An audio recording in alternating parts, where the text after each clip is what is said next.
What up, everybody, and welcome to Baz on Blades.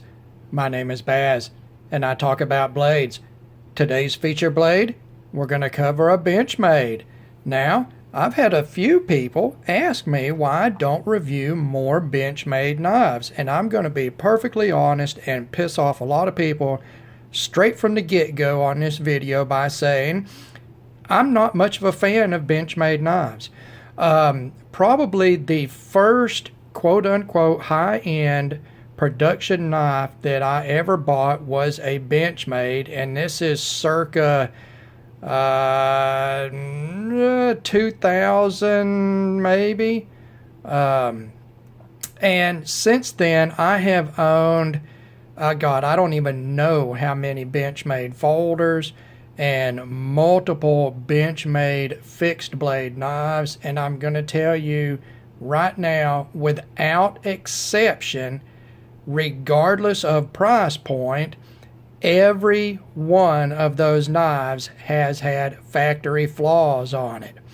I am not a big fan of the Benchmade Axis Lock. I have owned, I don't even know how many Axis Lock folders.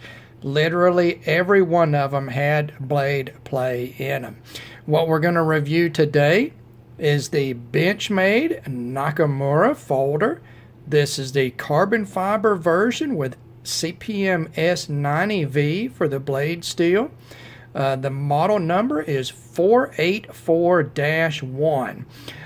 This is a beautiful little folder, and when I say little, I mean small. I would consider this to be, at least for me, a gentleman's folder that I would carry when I go out on the town. It looks impressive, it's compact, it's lightweight, very high-end materials.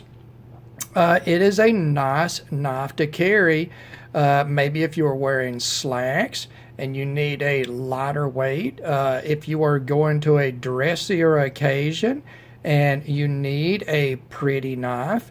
That's the type of situation that I would want to carry this knife in. I would not consider it to be a work knife. To me, it is very much not a heavy-duty knife. Now, let's go ahead. We'll set this down really quick. Take a look at our packaging.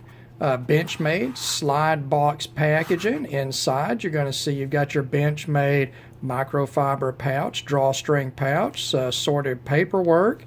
Now this one has got some extra screws in it, and I don't know if those came with this knife or not. This knife is a loaner, on loan to me from Love Them Knives.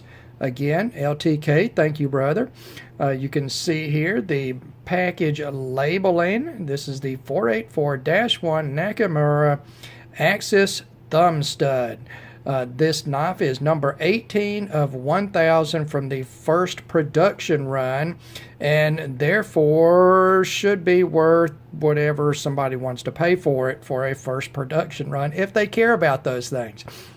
So let's go over some specs real quick and knock out the boring numbers.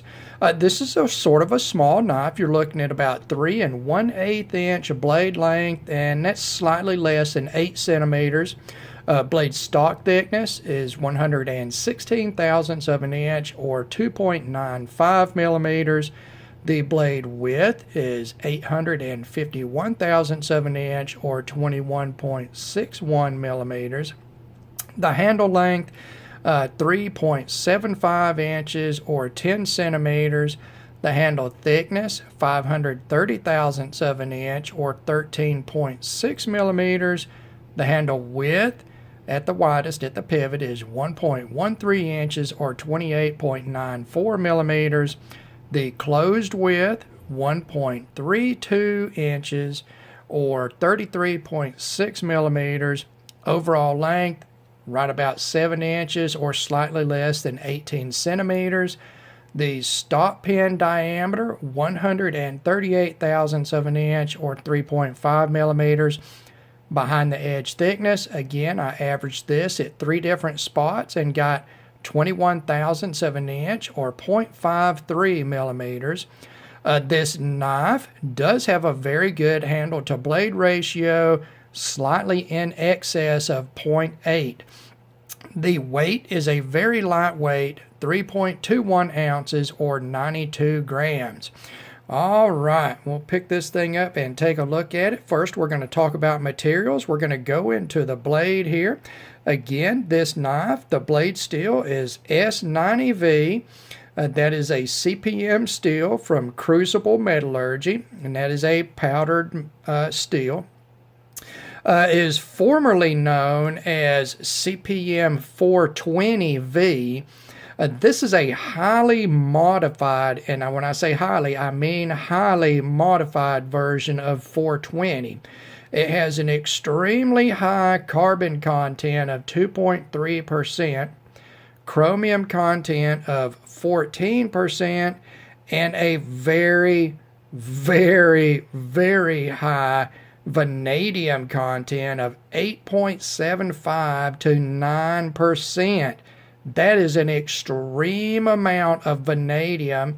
Vanadium, again, is a carbide former. It works in conjunction with free roaming carbon and forms extremely hard particles that are suspended in the matrix of the steel. Vanadium alloyed steels tend to be extremely toothy cutters. And this steel would be an extremely toothy cutter. What you get in CPM-S90v is extreme edge retention. Pretty much the only steel that outperforms it there that is on the popular market is S110v. Now, with that wear resistance and edge retention, it is going to be a bear to resharpen. CPM-S90v has good toughness, but I wouldn't use it on a big blade I was going to chop with, and good corrosion resistance with 14% chromium. Now, one thing that I will say about this steel, now I have not sharpened S90v. I have sharpened S110v. I don't recommend this steel be sharpened to a mirror edge. And the reason is the extremely high carbide content. This steel really likes a toothier edge rather than a polished edge. And it will hold that edge and cut extremely aggressive for quite a while. It is a very high performing stainless steel.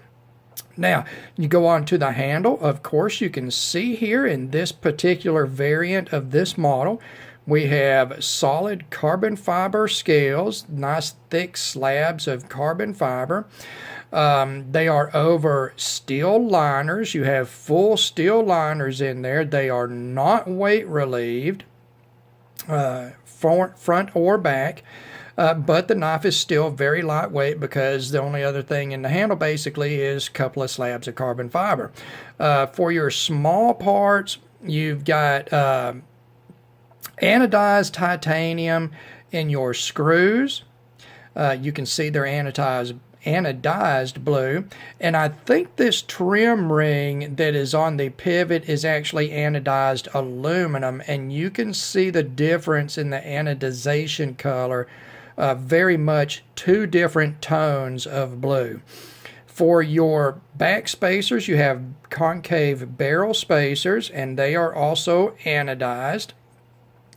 Again, on the back, you've got anodized titanium hardware and the trim ring. And then the back screw for the pivot is anodized also. This very well may be totally titanium hardware, even that trim ring. I am not sure about that, but you can see on the front side here, the screw, the male screw for the pivot is in a matte black finish, and then your axis lock hardware is in a satin finish as machined. Your pocket clip, the phallic clip that everybody loves or does not like at all, is in a black finish. You can see these scuff marks on it. Those are not scratches. They're just I don't know if LTK carried this or if that is actually from it rubbing on the packaging. You can, from straight on, it's obviously it's not scratched. But whatever this coating is, it scuffs to a sort of a more shiny finish when something rubs up against it. And this is a 3-screw pocket clip, and then you can see anodized screws on it. All right, fit and finish. This is one of the areas where I just do not care for Benchmade, and I'm going to explain why. This knife, the cost on the market right now is approximately $270, nearly $300. Now, yes, you do have the CPM-S90v premium blade steel. You do have carbon fiber, but neither one of those materials by themselves is worth nearly $300 in a pocket knife, in a production knife, in my opinion. In my opinion, guys. Especially when you take into account the fit and finish you generally get from Benchmade. Let's take a look at this blade. Now, first, I'm going to say the grinds on this blade are even. No issues there. But what I want to look at is the quality of the grind. Look right here in the plunge. And then along the length of this blade. And you can see it is obviously not belt ground. That is not grinding lines from an abrasive belt. Now, I have ground steel before, and that is not from an abrasive belt. These look to be CNC ground with a sort of a contact wheel, an abrasive wheel probably. And it leaves those grind lines in. They have not refined those grind lines. They've just done a stone wash over them, and those grind lines are apparent everywhere on this knife, in every grind. And in fact, they are so apparent, I don't know if you can hear that, but they are nearly a nail catch consistency. At $270 and as supposedly a premium knife, that is unacceptable to me. It's totally unacceptable, guys. Especially when you have such a great design. The blade profile itself is a very nice design, very utilitarian. It gives you plenty of flat length here, a nice belly. You've got a good tip right here that is sharp. You see it readily catches and will pierce. A great looking drop point, sort of this organic drop point with a nice little swedge on it. You've got a good, I don't know why my camera keeps going out of focus, guys. I'm sorry. You've got a good thumb ramp right here with really good jimping on it.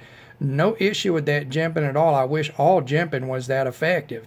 Another thing that I do not like is if you'll look at the termination of the edge grind, the sharpening choil on this is not that effective. Resharpening this knife, it would be very easy to get up into the choil, resharpening it. I wouldn't want to resharpen this knife for that reason. If they would have brought that sharpening choil out another 2 millimeters, they would have been completely past the plunge grind, and you would not have that radical edge flare at the termination from sharpening. That's very disappointing at this price range. Into the handle, I've got no complaints with the quality of the carbon fiber. It is attractive. It is well machined. You've got these ball milled machine spots here and a wide ball mill that give it traction across the width of the handle. It gives it a visual flare. Everywhere that you machine on this carbon fiber is going to expose those fibers to light. And carbon fiber, the way it takes in light and reflects it out, is what makes it so attractive. The hardware is all finished well. The only thing I don't like in it is you've got at least 2 different shades of blue. I don't care for that that they don't match, but it is well done. I actually, on the front side, the show side, I like this black male screw head against the blue trim ring more than I like the back side. I don't really like the blue screw in the blue trim ring. I much prefer the front, especially taking into account that the pocket clip is in a matching black finish. I do like the blue anodized barrel spacers. It is attractive. I'm not going to take that away from it. It is a pretty little knife, guys. But I want to show you something, and keep into account $270.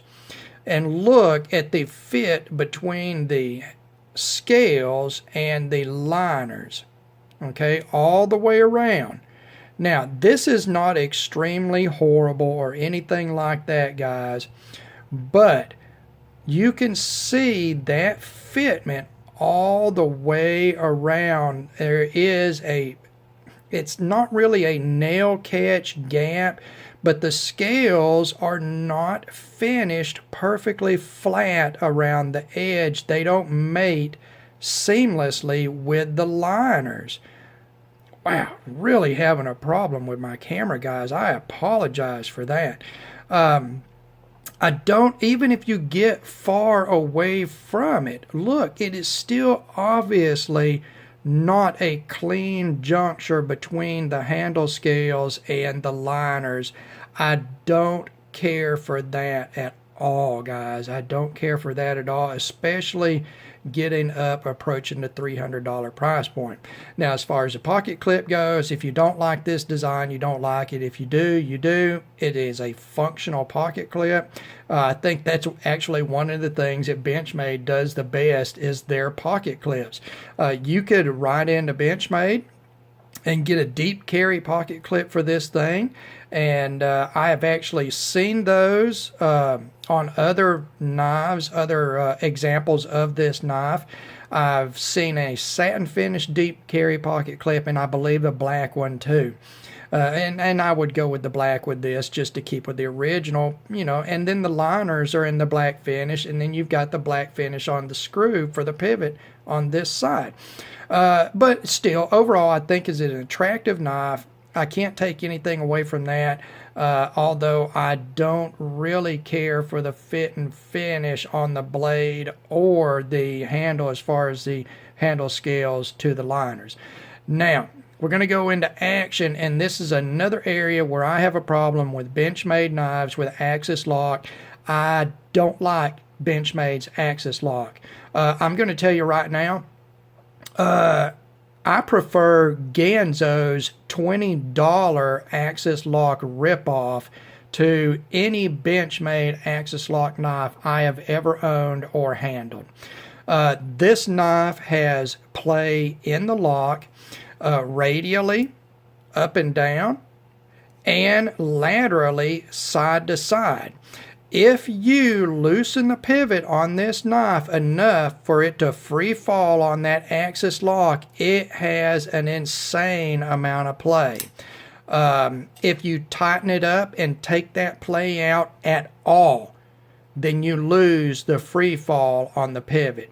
It is very, very sensitive to that. Again, this is a gentleman's knife. I would not use it for heavy duty use. So that little bit of play in there is, it's not a game killer until you take into account $270 for this knife. That right there would be enough to stop me from purchasing this knife without any of the other issues that I've pointed out. Now, I do want to show it does have good centering, guys, so not an issue there. It is nice and flickable.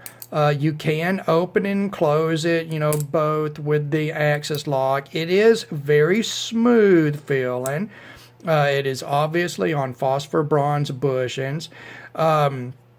I would like to see at this price point, with this lock, I'd like to see a bearing pivot on this. A bearing pivot, typically you don't have on the higher end the issues with any play in the blade side to side. Now, of course, it would not fix the radial play in the lock.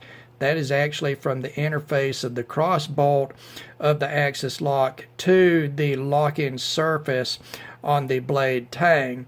That is a machining issue with Benchmade, and it is become increasingly more and more of an issue with Benchmade.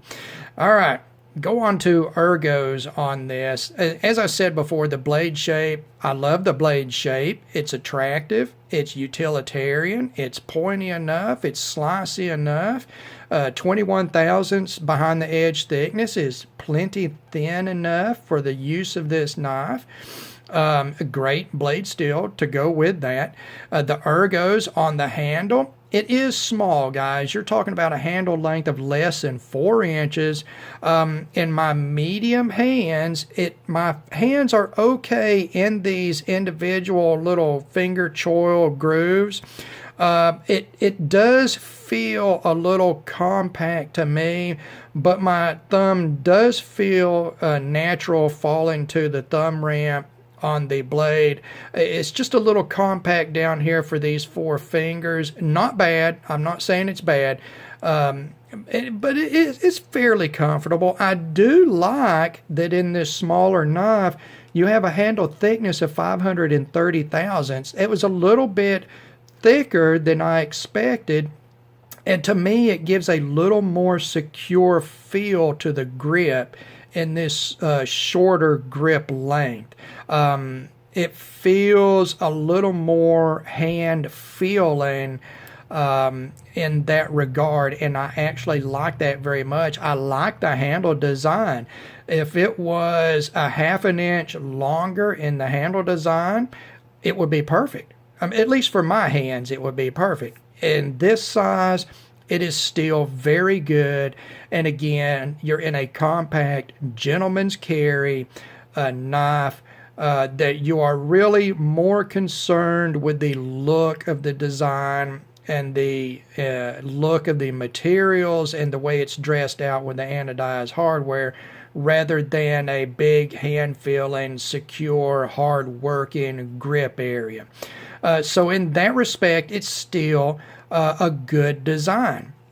Now, let's close this out. We'll do an overall here, my thoughts on it, and my thoughts are this. I still am not much of a fan of Benchmade.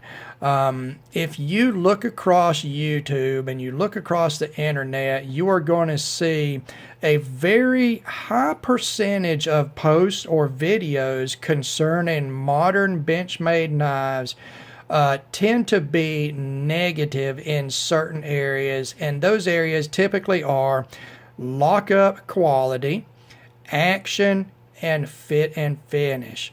I think in this example, we have seen, obviously, there are some issues in all of those areas. Those aside, the design is beautiful. I cannot fault that. The feel in the hand is very good considering it's such a small and compact design. No issues there. The quality of the materials is very good. The weight, very easy to carry. It's a pretty little knife. It is just not, in my opinion, worth $270. Especially considering that the market in the last couple of years has become increasingly saturated with fantastic knives around the $200 price point, and they are being built with just as premium materials and much better fit and finish and action. Benchmade is one of those companies that I think is riding on their past reputation. They are developing a less than stellar current reputation, and they really need to fix that. So, beautiful little knife. Would I buy it? No. Am I going to recommend it? Not really. If you do buy one, please buy it in person so you can put hands on, make sure the lockup is good and the fit and finish is good, guys. All right. Once again, I thank you for taking the time to view one of my videos. God bless all of you, and we will talk to you again.